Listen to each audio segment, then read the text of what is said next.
Hello students, welcome to science class. Myself Jashan, your science teacher. Today in this class we are discuss about conservation of plants and animals. This is your chapter 7th from your science mission book and हमारा जो आज का topic है that is extinct species. First of all हम read out करते हैं इसकी definition extinct species की. A species of a plant or an animal that is no longer living.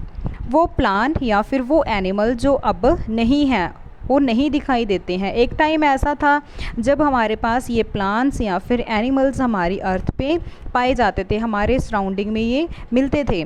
But अब का जो टाइम है तो ये स्पीसीज़ जो भी हैं प्लांट्स या फिर एनिमल्स अब हमें अर्थ पे कहीं भी दिखाई नहीं देते हैं. फॉर एग्ज़ाम्पल डोडो बर्ड, जैसा कि आप इमेज में देख रहे हो ये एक बर्ड दिखाई दे रहा है आपको. एक टाइम में हमारी अर्थ पे पाए जाना वाला ये पक्षी था, बट अब का जो टाइम है तो कहीं भी हमें डोडो बर्ड जो वो दिखाई नहीं देता है. तो वो प्लांट्स या फिर वो एनिमल्स जो अब क्या हो गए हैं, लुप्त हो गए हैं, ऐसे एनिमल्स या फिर प्लांट्स के लिए हम यूज़ करते हैं एक्सटिंक्ट स्पीसीज़. नेक्स्ट हम रीड आउट करते हैं इंडेंजर स्पीसीज़. इसमें हमारे पास क्या होता है, टर्म से ही हमारे पास क्लियर है. इंडेंजर मीन्स जो डेंजर में है, खतरे में है. A species of a plant or animals that is in immediate danger of becoming extinct and needs protection to survive. वो plants, वो animals जो क्या हैं, अभी डेंजर में है, खतरे में है और उनको प्रोटेक्ट करने की हमें नीड है.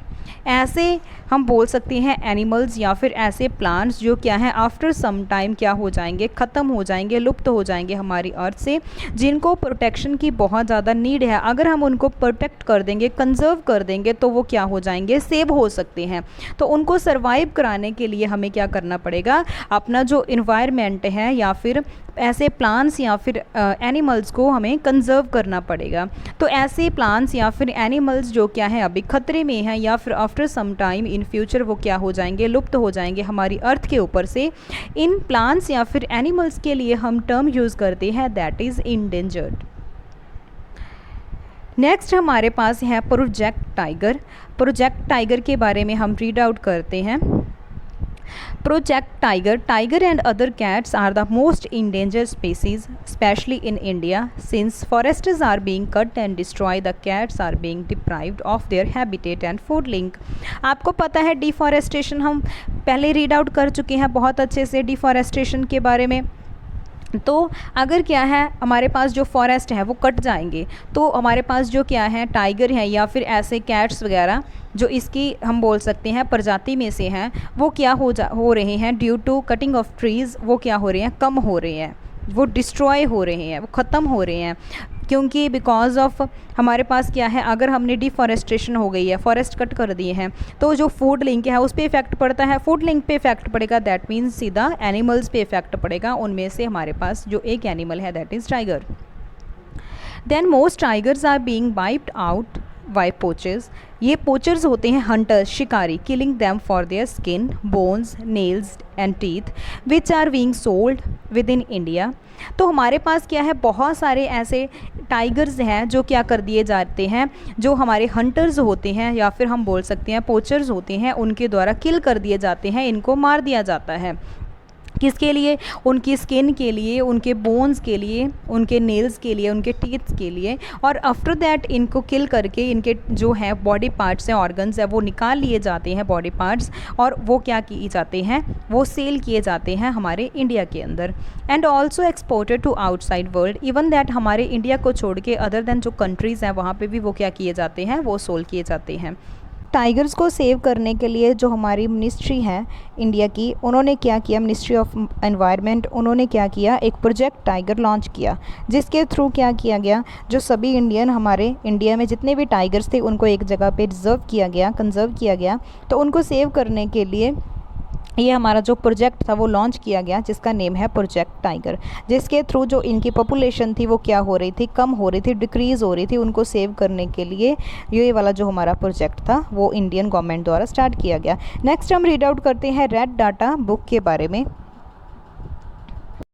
तो हमारी जो IUCN है तो उन्होंने क्या किया, जिसका अभी नेम चेंज हो गया है, इन्होंने क्या देखा, जो हमारे इंडिया में जितने भी एनिमल्स थे, जितने भी हमारे यहाँ पे प्लांट्स थे जो क्या हो रहे थे, विलुप्त हो रहे थे हमारी अर्थ के ऊपर से, इन्होंने ऑब्जॉर्व किया और ऑब्जॉर्व करने के बाद इन्होंने हमें कुछ सजेशंस दी हैं, जिसमें हम रीड आउट करते हैं वन बाय वन। फर्स्ट हमारे पास है regulate and reduce the use of wood as a fuel, कि जो हमारे पास लकड़ी है उसका यूज़ एज अ फ्यूल नहीं करना चाहिए या फिर हमें कम करना चाहिए। तो क्या होगा, जितने हमारे पास क्या होगी, डिफॉरेस्टेशन कम हो गई, उतने ही जो एनिमल्स हैं या फिर प्लांट्स हैं वो क्या हो जाएंगे, कंजर्व हो जाएंगे। सेकंड हमारे पास है grazing to be restricted for wildlife, जहाँ पे हमारा फॉरेस्ट एरिया है वहाँ पे जिन बिल्कुल भी जो अपने क्या है एनिमल्स हैं उनकी ग्राजिंग करनी रिस्ट्रिक्टेड है।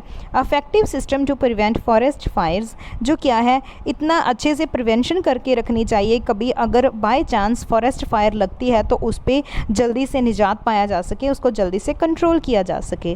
नेक्स्ट हमारे पास जो पॉइंट है that is corporation of non government organisations, जो हमारे पास एनजीओज़ वगैरह होते हैं उनको क्या करना चाहिए, to be sought for educated people involving them in conservation work, जो एनजीओज़ वगैरह हैं उनके साथ क्या करना चाहिए, कॉपरेट करना चाहिए, उनके साथ इन्वॉल्व होना चाहिए, जितना भी वो हमारे इन्वायरमेंट के लिए वर्क करते हैं, कंजर्व करते हैं, उनके साथ क्या करना चाहिए, उनकी हेल्प करनी चाहिए, जितने भी हमारे नॉन गवर्नमेंट ऑर्गेनाइजेशंस हैं। नेक्स्ट पॉइंट है हमारे पास setting up of a biosphere, national parks, wildlife and sanctuaries, जितने हमारे पास रिज़र्व होंगे, बायोस्फीयर रिज़र्व, नेशनल पार्क्स होंगे या फिर हमारी वाइल्ड लाइफ सेंचुरीज़ होंगी, उतने ही हमारे animals as well as plants क्या होंगे, रिज़र्व होंगे। नेक्स्ट हमारे पास जो पॉइंट है that is long term captive breeding programmes in natural habitats for endangered species to help operate their species. हमारे पास हमें पता है कि जितने भी हमारे डेंजर में एनिमल्स हैं, जितने भी स्पीसीज़ प्लांट्स हो गए, एनिमल्स हो गए, तो उनको रिप्रोड्यूस कराना चाहिए, या फिर हम बोल सकते हैं कि जो ब्रीडिंग प्रोग्राम्स हैं, रिप्रोड्यूस और breeding programme same here, same topic है, सेम वर्ड है। तो इसमें क्या है, उनको प्रोड्यूस करने के, फिर से प्रोड्यूस करने की, उनके फिर से ग्रोथ हो, इस टाइप्स के जो कुछ प्रोग्राम्स हैं वो प्रिपेयर करने चाहिए। इस टाइप से हम अपने जो एनवायरनमेंट है या फिर अपने जो एनिमल्स हैं या फिर प्लांट्स हैं उनको क्या कर सकते हैं, कंजर्व कर सकते हैं। ये सभी मेथड्स यूज। नेक्स्ट हम रीड आउट करते हैं रिफॉरेस्टेशन के बारे में।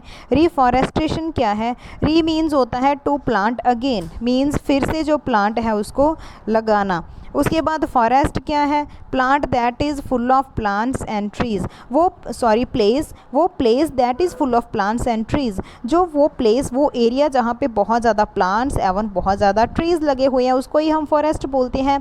तो उस जगह पे क्या करना, फिर से प्लांट ग्रो करना, station a habitat of plants और एनिमल्स, प्लांट्स और trees as well as animals को क्या होना, प्लांट्स और ट्रीज़ को क्या मिलना, हैबिटेट मतलब उनका जो नेचुरल एनवायरनमेंट है वो मिलना।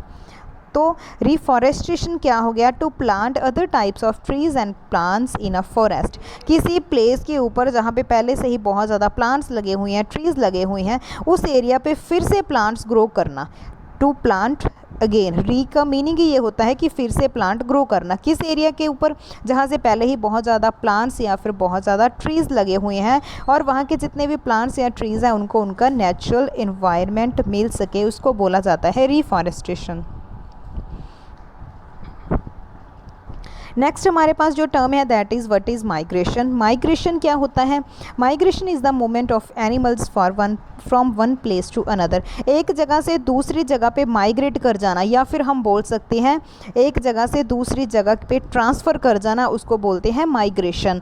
आप क्या करते हो, समटाइम्स आप स्कूल लिविंग सर्टिफिकेट लेते हो, तो आपके न्यू स्कूल में एडमिशन लेते हो, तो वहाँ पे जो प्रिंसिपल है या फिर जो भी वहाँ पे स्टाफ है वो क्या बोलता है, आपका एडमिशन कमेटी है वो बोलेगी कि आप माइग्रेशन सर्टिफिकेट लेके आओ। आप एक स्टेट से दूसरी स्टेट में जाकर एडमिशन ले रहे हो तो आप स्कूल लिविंग के साथ अपना माइग्रेशन सर्टिफिकेट लेके जाते हो। माइग्रेशन सर्टिफिकेट का मीनिंग क्या होता है कि एक जगह से आप अनदर न्यू प्लेस पे क्या कर रहे हो, शिफ्ट कर रहे हो, ट्रांसफ़र कर रहे हो। तो migration is the movement of animals, वो मूवमेंट एनिमल्स की जब वो क्या हो जाते हैं, एक प्लेस से दूसरी प्लेस पे ट्रांसफ़र कर जाते हैं बिकॉज ऑफ किसी एरिया के ऊपर बहुत ज़्यादा स्नो पड़ रही है, वहाँ पे जितने भी एनिमल्स हैं वो वहाँ पे सर्वाइव नहीं कर पा रहे, तो वो क्या करते हैं, कुछ टाइम के लिए अनदर एरिया के ऊपर शिफ्ट कर जाते हैं, किसी अनदर एरिया के ऊपर चले जाते हैं बिकॉज वहाँ पे जो उनकी नेचुरल कंडीशंस थी, टेम्परेचर वगैरह था, वो उनकी बॉडी बियर नहीं कर पा रही थी, उनकी बॉडी के लिए सूटेबल नहीं था। तो आफ्टर सम मंथ्स क्या होता है, अगर फिर से टेम्परेचर वहाँ का सेटअप हो जाता है जैसा कि एनिमल्स को चाहिए, तो वो फिर से क्या हो जाते हैं, अपनी नेचुरल जो उनकी प्लेस थी वहाँ पे फिर से वापस आ जाते हैं।